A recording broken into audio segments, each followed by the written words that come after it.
Hello teacher. And hello classmate. My name is Visnamuni Rachel. I am a student in grade 3 at school Cambodia. I am going to read the bird willow. ขออาค่ะสะอาซาฝาอาฟามะฟามผะอาพาก็ผัก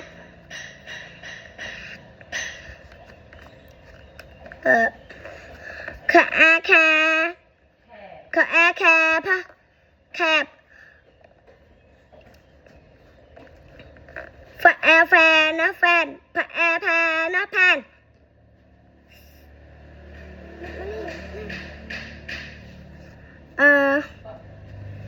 ส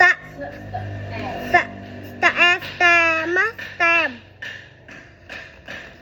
ฝาอาฟาฝาอาฟา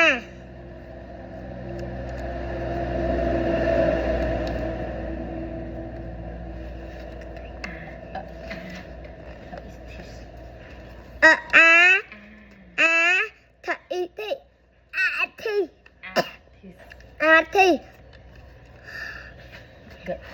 กะโอกะอากาดะเอเดนะดันกาดันพะอาพะพะพะฮะฮะอาฮามะมะโอโมนะอีนีโฮฮาโมนีพะอาพะParticularity. Goodbye, teacher.